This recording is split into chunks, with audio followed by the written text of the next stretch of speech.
ನಮಸ್ಕಾರ ಸ್ನೇಹಿತರೆ, ಎಲ್ರಿಗೂ ಲಕ್ಷ್ಮೀ ಸಾಗರ್ ಕನ್ನಡ ವ್ಲಾಗ್ಸ್ಗೆ ಸ್ವಾಗತ. ನಾನು ನಿಮ್ಮ ಲಕ್ಷ್ಮಿ. ಇವತ್ತು ನಾನು ನಿಮಗೆ ಒಂದು ಬಾಳೆಕಾಯಿ ಫ್ರೈ ಹೇಳ್ಕೊಡೋಣ ಅಂತ ಅಂದ್ಬಿಟ್ಟು, ಈ ರಸಮ್ ರೈಸ್ಗೆ ಮತ್ತು ಬೇಳೆ ಸಾಂಬಾರಿಗೆ ಈ ಥರದಕ್ಕೆಲ್ಲ ಸೈಡ್ ಡಿಶ್ ಆಗಿ ತುಂಬ ಚೆನ್ನಾಗಿರುತ್ತೆ. ಅದಕ್ಕೆ ಇವತ್ತು ಇದನ್ನು ಹೇಗೆ ಮಾಡೋದು ಮತ್ತು ಸಿಂಪಲ್ ವಿಧಾನದಲ್ಲಿ ತುಂಬ ಟೇಸ್ಟಿಯಾಗಿ ಹೇಗೆ ಮಾಡೋದು ಅಂತ ಹೇಳ್ಕೊಡ್ತೀನಿ. ಮೊದಲು ನಾನಿಲ್ಲಿ ಒಂದು ಬಾಳೆಕಾಯಿ ತೊಗೊಂಡಿದ್ದೀನಿ. ಒಂದೇ ಸಾಕು, ಇದು ಸಣ್ಣ ಸಣ್ಣ ಸ್ಲೈಸ್ ಮಾಡಿದಾಗ ತುಂಬ ಆಗುತ್ತೆ, ಅದಕ್ಕೋಸ್ಕರ. ಮತ್ತು 2 ಟೇಬಲ್ ಸ್ಪೂನಷ್ಟು ಅಕ್ಕಿ ಹಿಟ್ಟು, 1 ಟೇಬಲ್ ಸ್ಪೂನ್ ಅಚ್ಚ ಖಾರದ ಪುಡಿ ತೊಗೊಂಡಿದ್ದೀನಿ, 2 ಟೇಬಲ್ ಸ್ಪೂನಷ್ಟು ರವೆ, 2 ಟೇಬಲ್ ಸ್ಪೂನಷ್ಟು ಕಡಲೆ ಹಸಿಟ್ಟು, ಮತ್ತು ಅರ್ಧ ಟೇಬಲ್ ಸ್ಪೂನಷ್ಟು ಧನಿಯಾ ಪುಡಿ, ಸ್ವಲ್ಪ ಕಸೂರಿ ಮೇಥಿ, ಮತ್ತು ಅರ್ಧ ನಿಂಬೆಹಣ್ಣು, ಮತ್ತು ರುಚಿಗೆ ತಕ್ಕಷ್ಟು ಉಪ್ಪು, ಮತ್ತು ಸ್ವಲ್ಪ ಅರಿಶಿಣ, ಮತ್ತು ಮಾಡೋದಕ್ಕೆ ಎಣ್ಣೆ. ಇಷ್ಟು ಸ್ನೇಹಿತರೆ. ಮತ್ತು ಇದರಲ್ಲಿ ಜೊತೆಗೆ ನಾನು ಏನಂತಂದರೆ ಶುಂಠಿ ಬೆಳ್ಳುಳ್ಳಿ ಪೇಸ್ಟ್ ಹಾಕ್ಕೊಳ್ಳಿ. ನಾನು ಅದನ್ನು ಹಾಕ್ಕೊಂಡಿಲ್ಲ, ಯಾಕಂದರೆ ಇವತ್ತು ಮಂಗಳವಾರ ನಾವು ತಿನ್ನಲ್ಲ, ಅದಕ್ಕೋಸ್ಕರ ಬೆಳ್ಳುಳ್ಳಿ ಯೂಸ್ ಮಾಡದೇ ಇರೋ ಕಾರಣಕ್ಕೆ ಅದು ಮಾಡ್ಕೊಂಡಿದ್ದೀನಿ. ಮೊದಲು ಏನು ಮಾಡಿ, ಬಾಳೆಕಾಯಿನ ಸಣ್ಣ ಸಣ್ಣದಾಗಿ ಸಿಪ್ಪೆನ ಹೊರ್ಕೊಂಡು ಸಣ್ಣ ಸಣ್ಣದಾಗಿ ಕಟ್ ಮಾಡಿಕೊಂಡು ಒಂದು ಬೌಲ್ಗೆ ನೀರು ಹಾಕಿ ಸ್ವಲ್ಪ ಅರಿಶಿನ ಹಾಕಿ ನೆನೆಸಿಡಿ. ಸ್ವಲ್ಪ ಲೈಟಾಗಿ ಉಪ್ಪು, ಸ್ವಲ್ಪ ಅರಿಶಿನ ಹಾಕಿ ನೆನೆಸಿಡಿ. ಈ ಥರ ನೆನೆಸಿಡೋದ್ರಿಂದ ಏನಾಗುತ್ತೆ, ಬಾಳೆಕಾಯಿಗೆ ಉಪ್ಪು ಹಿಡಿಯುತ್ತೆ ಮತ್ತು ಸಾಫ್ಟ್ ಕೂಡ ಆಗುತ್ತೆ, ಮತ್ತು ಬ್ಲ್ಯಾಕ್ ಬರೋಲ್ಲ ಬಾಳೆಕಾಯಿ. ಅದಕ್ಕೋಸ್ಕರ ಮೊದಲೇ ಅದನ್ನು ಮಾಡ್ಕೊಳ್ಳಿ. ನನಗಿಲ್ಲಿ ಒಂದು ಕ್ಲಿಪ್ಪಿಂಗ್ಗೆ ಮಿಸ್ ಆಗೋಗಿದೆ, ಅದಕ್ಕೋಸ್ಕರ ಬಾಯಲ್ಲಿ ಹೇಳ್ತಾ ಇದ್ದೀನಿ. ಜೊತೆಗೆ ನಾನು ಏನೇನು ನಿಮಗೆ ಅಲ್ಲಿ ಇಂಗ್ರೀಡಿಯೆಂಟ್ಸ್ ತೋರಿಸೋದು ಎಲ್ಲನೂ ಹಾಕ್ಕೊಂಡು ನಾನು ಇದಕ್ಕೆ ಈಗ ನಿಂಬೆಹಣ್ಣು ಹಿಂಡ್ಕೊಂಡು ಕಲಿಸ್ಕೊತಾ ಇದ್ದೀನಿ. ಇದಕ್ಕೆ ಬೇಕಾದರೆ ನೀವು ಈ ಸಮಯದಲ್ಲಿ ಸ್ವಲ್ಪ ಶುಂಠಿ ಬೆಳ್ಳುಳ್ಳಿ ಪೇಸ್ಟು ಮತ್ತು ನಿಂಬೆಹಣ್ಣು ಯೂಸ್ ಮಾಡಲ್ಲ ಅನ್ನೋರು 1 ರಿಂದ 2 ಟೇಬಲ್ ಸ್ಪೂನಷ್ಟು ಮೊಸರು ಹಾಕ್ಕೊಳ್ಳಿ, ಇನ್ನೂ ಟೇಸ್ಟ್ ಚೆನ್ನಾಗಿರುತ್ತೆ. ಸೊ ಇದಕ್ಕೆ ನಾನು ಯಾವುದೇ ರೀತಿಯಾದಂಥ ನೀರನ್ನ ಯೂಸ್ ಮಾಡಿಲ್ಲ. 2 ಟೇಬಲ್ ಸ್ಪೂನಷ್ಟು ಎಣ್ಣೆ ಹಾಕ್ಕೊಂಡಿದ್ದೀನಿ ಅಷ್ಟೇ. ಎಣ್ಣೆ ಹಾಕ್ಕೊಂಡು ಈ ಥರ ಕಲಿಸ್ಕೊಂಡಿರೋದು ಇಷ್ಟೇ ಸಾಕು. ಇದಕ್ಕೆ ನೀರೇನು ಹಾಕಬೇಡಿ. ನೀರು ಹಾಕ್ಬಿಟ್ರೆ ಪೇಸ್ಟ್ ಬಾಳೆಕಾಯಿ ಬಜ್ಜಿಗೆ ಪೇಸ್ಟ್ ಆಗುತ್ತಲ್ಲ, ಆ ಥರ ಆಗಿಬಿಡುತ್ತೆ. ಇದು ಬಾಳೆಕಾಯಿ ಫ್ರೈ ಆಗಿರೋದ್ರಿಂದ, ರವಾ ಫ್ರೈ ಥರ ಆಗೋದ್ರಿಂದ, ಇದು ನಾವು ಮೀನನ್ನು ಹೇಗೆ ತವಾ ಮೇಲೆ ಫ್ರೈ ಮಾಡ್ತಾರೋ ಆ ಥರ. ಸೊ ಇಷ್ಟೇ ಸಾಕು. ಇದಕ್ಕೆ 1-2 ಸ್ಪೂನ್ ಎಣ್ಣೆ ಹಾಕ್ಕೊಂಡ್ರೆ ನಿಮಗೆ ಗಟ್ಟಿಗಾಗುತ್ತೆ. ಇಲ್ಲಿ ನಾನು ತೋರಿಸ್ತಾ ಇದ್ದೀನಿ ನೋಡಿ, ಆಲ್ರೆಡಿ ನಾನು ಬಾಳೆಕಾಯಿನ ಸಣ್ಣ ಸಣ್ಣ ಸ್ಲೈಸಾಗಿ ಕಟ್ ಮಾಡಿಕೊಂಡು ಸ್ವಲ್ಪ ಅರಿಶಿನ, ಸ್ವಲ್ಪ ಉಪ್ಪು ಹಾಕಿ ನೀರಲ್ಲಿ ನೆನೆಸಿಟ್ಕೊಂಡಿದ್ದೀನಿ. ನೋಡಿ ಎಷ್ಟು ಸಣ್ಣದಾಗುತ್ತೆ ಅಷ್ಟು ಸಣ್ಣದಾಗಿ ಕಟ್ ಮಾಡ್ಕೊಳ್ಳಿ, ತುಂಬ ಚೆನ್ನಾಗಿ ಬರುತ್ತೆ. ಈ ದಪ್ಪ ಆಗೋದ್ರೆ ಬೇಗ ಬೇಯಲ್ಲ ಇದು, ಯಾಕಂದರೆ ನಾವು ಶಾಲೋ ಫ್ರೈ ಮಾಡ್ತಾ ಇರೋದು, ಡೀಪ್ ಫ್ರೈ ಮಾಡ್ತಾ ಇಲ್ಲ. ಸೊ ಅದರಿಂದ ಎಷ್ಟು ಸಣ್ಣದಾಗುತ್ತೆ ಅಷ್ಟು ಸಣ್ಣದಾಗಿ ಕಟ್ ಮಾಡ್ಕೊಳ್ಳಿ. ಈಗ ಇದನ್ನು ಒಂದೊಂದಾಗಿ ತೊಗೊಂಡು ನೀರನ್ನ ಸೋಸ್ಕೊಂಡು ಒಂದೊಂದಾಗಿ ತೊಗೊಂಡು ಈ ಥರ ಹಚ್ಕೊಂಡು ಇಟ್ಕೊಳ್ಳಿ. ಇದನ್ನು ಈ ಥರ ಇದು ಮಾಡಿ ಇಟ್ಕೊಳ್ಳೋದ್ರಿಂದ ಒಂದು ನೀಟಾಗಿ ಕೋಟ್ ಆಗುತ್ತೆ ಬಾಳೆಕಾಯಿಗೆ, ಆಮೇಲೆ ರುಚಿ ಹಿಡಿಯುತ್ತೆ ಬೇಗ. ನೋಡಿ ನೀಟಾಗಿ ಎಷ್ಟು ಚೆನ್ನಾಗಿ ಅಂಟ್ತಾ ಇದೆ. ನಾನು ಇದಕ್ಕೆ ಯಾವುದೇ ರೀತಿಯಾದಂಥ ನೀರು ಹಾಕಿಲ್ಲ, ಬರೀ ಡ್ರೈ ಪೌಡ್ರಿಗೆ ಎಣ್ಣೆ ಹಾಕಿ ಮಿಕ್ಸ್ ಮಾಡ್ಕೊಂಡಿದ್ದೀನಿ. ನೀವು ಸ್ವಲ್ಪ ಮೊಸರು ಹಾಕಿದ್ರೆ ನೀಟಾಗಿ ಇನ್ನೂ ಸ್ವಲ್ಪ ಲೈಕ್ ಪೇಸ್ಟ್ ಥರ ಬರುತ್ತೆ ಕನ್ಸಿಸ್ಟೆನ್ಸಿ. ಸೊ ಆವಾಗ ಇನ್ನೂ ಚೆನ್ನಾಗಾಗುತ್ತೆ. ನಾನು ಇವತ್ತು ನಿಂಬೆ ಹಣ್ಣು ಹಾಕಿದ್ದೀನಿ. ನೀವು ಮಾಡ್ಬೇಕಾದ್ರೆ ಒಂದು ಸಲ ಮೊಸರು ಹಾಕಿ ಟ್ರೈ ಮಾಡಿ, ಚೆನ್ನಾಗಿ ಬರುತ್ತೆ. ಈಗ ಎಲ್ಲದಕ್ಕೂ ಏನು ನಾವು ಬಾಳೆಕಾಯಿ ತೊಗೊಂಡಿದ್ವೋ ಅಷ್ಟಕ್ಕೂ ಎಲ್ಲದಕ್ಕೂ ಈ ಥರ ಅದನ್ನು ಮಿಕ್ಸ್ ಮಾಡಿಕೊಂಡು ಇಡೋಣ. ಮತ್ತು ಈ ಬಾಳೆಕಾಯಲ್ಲಿ ಫೈಬರ್ ಅಂಶ ಜಾಸ್ತಿ ಇರೋದ್ರಿಂದ ಸ್ನೇಹಿತರೆ, ನಮ್ಮ ವೆಯ್ಟ್ ಮ್ಯಾನೇಜ್ಮೆಂಟ್ಗೆ ಮತ್ತು ಹಾರ್ಟ್ ಹೆಲ್ತ್ಗೆ ತುಂಬ ಪ್ರಯೋಜನ, ತುಂಬ ಉಪಯುಕ್ತವಾಗಿರೋದು ಈ ಬಾಳೆಕಾಯಿನ. ನೀವು ಅಷ್ಟೇ ಯಾವ ಟೈಮಲ್ಲೆಲ್ಲ ಏನಾದರೂ ಸೈಡ್ಸು ಸ್ನ್ಯಾಕ್ಸ್ ಏನಾದ್ರು ಮಾಡಬೇಕು ಅಂದಾಗೆಲ್ಲ ಈ ಥರ ನಂಚ್ಕೊಳ್ಳೋಕ್ಕೆ ಮಾಡ್ಕೊಳ್ಳಿ, ಇದು ತುಂಬ ಚೆನ್ನಾಗಿರುತ್ತೆ.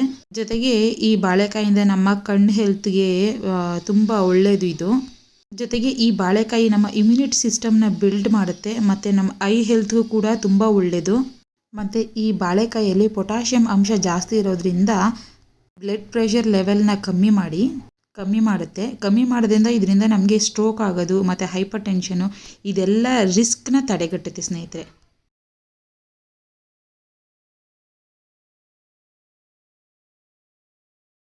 ನಾನೀಗ ಎಲ್ಲದಕ್ಕೂ ಮಿಕ್ಸ್ ಮಾಡಿಕೊಂಡು ಒಂದು 10 ರಿಂದ 15 ನಿಮಿಷ ಬಿಟ್ಟಿದೆ. ಇದನ್ನು ಅಷ್ಟೊತ್ತು ಬಿಡಬೇಕಂತೇನಿಲ್ಲ, ಒಂದು 10 ಮಿನಿಟ್ಸ್ ಬಿಟ್ಟರು ಸಾಕು, ಯಾಕಂದರೆ ಅದು ಉಪ್ಪು ಹಿಡ್ಕೊಳ್ಳೋಕ್ಕೆ ಮತ್ತು ಮಸಾಲೆ ಎಲ್ಲ ಅದಕ್ಕೆ ಅಬ್ಸಾರ್ವ್ ಆಗೋಕ್ಕೋಸ್ಕರ. ನೆಕ್ಸ್ಟು ಈಗ ನಾನು ಇಲ್ಲಿ ಒಂದು ತವಾನ ಇಟ್ಕೊಂಡು ರೋಟಿ ಕಲ್ಲನ್ನ ಇಟ್ಕೊಂಡಿದ್ದಕ್ಕೆ 1 ರಿಂದ 2 ಟೇಬಲ್ ಸ್ಪೂನ್ ಅಷ್ಟು ಎಣ್ಣೆ ಹಾಕ್ಕೋತಾ ಇದ್ದೀನಿ. ಎಣ್ಣೆ ಇಷ್ಟೇ ಸಾಕು, ಇಷ್ಟರಲ್ಲೇ ಬಾಳೆಕಾಯಿ ಬೇಯುತ್ತೆ. ಈಗ ನೀವು ಫ್ರೈ ಪ್ಯಾನ್ ಇದ್ದರೆ ಅದ್ರಲ್ಲಿ ಇನ್ನೂ ಚೆನ್ನಾಗಾಗುತ್ತೆ. ಈ ನಾನ್ ಸ್ಟಿಕ್ ಫ್ರೈ ಪ್ಯಾನ್ ಅಥವಾ ಫ್ರೈ ಪ್ಯಾನ್ ಇರುತ್ತಲ್ಲ ಅದರಲ್ಲಾದರೆ ಜಾಸ್ತಿ ನೀಟಾಗಿ ಬೇಯುತ್ತೆ. ನಾನಿಲ್ಲಿ ರೋಟಿ ಕಲ್ಲು ಇಟ್ಕೊಂಡಿದ್ದೀನಿ. 2 ಟೇಬಲ್ ಸ್ಪೂನ್ ಎಣ್ಣೆ ಹಾಕ್ಕೊಂಡು ನೀಟಾಗಿ ಸ್ಪ್ರೆಡ್ ಮಾಡ್ಕೋತಾ ಇದ್ದೀನಿ. ಎಲ್ಲದಕ್ಕೂ ಸ್ಪ್ರೆಡ್ ಮಾಡಿಕೊಂಡು ಈಗ ನಾನು ಏನೇನು ಅಜ್ಜಿ ಇಟ್ಟಿದ್ನೋ ಆ ಬಾಳೆಕಾಯಿನ ಒಂದೊಂದಾಗಿ ಇಲ್ಲಿ ಹಾಕ್ತಾ ಇದ್ದೀನಿ.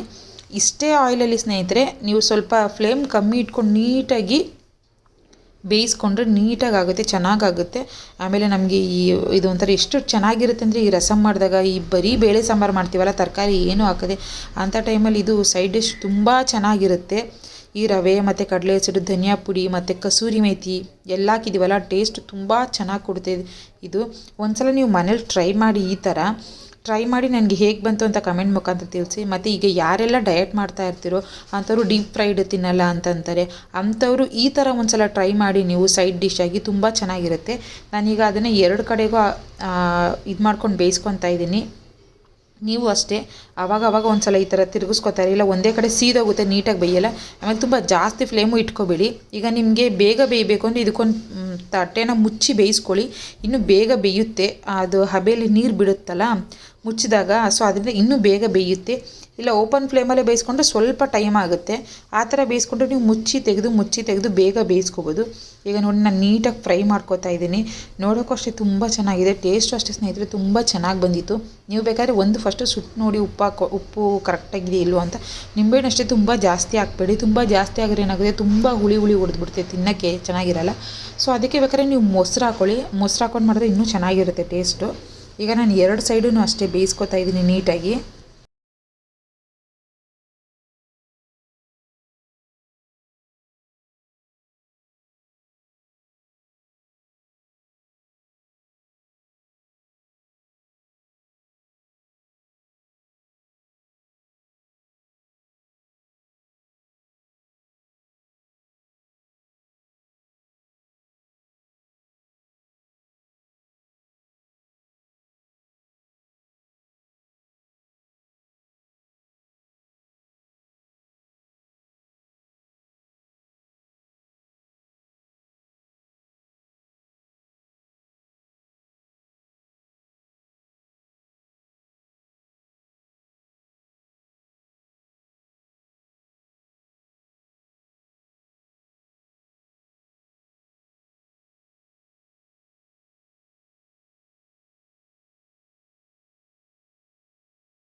ಈಗ ನಿಮಗೆ ಕಾಣ್ತಾ ಇದೆ ನಾನು 2 ಕಡೆಯೂ ಎಷ್ಟು ನೀಟಾಗಿ ಬೇಯಿಸ್ಕೊಂಡಿದ್ದೀನಿ ಅಂತ. ಈ ಥರ ಆಗಬೇಕು ಸ್ನೇಹಿತರೆ. ಈ ಥರ ಆದಾಗ ಎತ್ತಿ ಹಾಕ್ಕೊಳ್ಳಿ. ಈಗ ರೆಡಿಯಾಗಿದೆ. ನಮ್ಮನೇಲಿ ಇವತ್ತು ನಾನು ರಸಮ್ ಮಾಡಿದೆ, ಅದಕ್ಕೆ ಕಾಂಬಿನೇಷನ್ ಆಗಿ ಬನಾನಾ ರವಾ ಫ್ರೈ ಮಾಡಿದೆ. ಟೇಸ್ಟ್ ಅಂತೂ ತುಂಬ ಚೆನ್ನಾಗಿ ಬಂದಿತ್ತು. ಈ ಥರ ರಸಮ್ಗೆಲ್ಲ ನಾನು ಆಗಲೇ ಹೇಳ್ದಾಗೆ ತುಂಬ ಚೆನ್ನಾಗಿರುತ್ತೆ. ನೀವು ಅಷ್ಟೇ ಮನೇಲಿ ಒಂದು ಸಲ ಟ್ರೈ ಮಾಡಿ, ಹೇಗೆ ಬಂತು ಅಂತ ಕಮೆಂಟ್ ಮುಖಾಂತರ ನನಗೆ ತಿಳಿಸಿ. ನನ್ನ ವಿಡಿಯೋ ನೋಡಿದ್ದಕ್ಕಾಗಿ ಧನ್ಯವಾದಗಳು.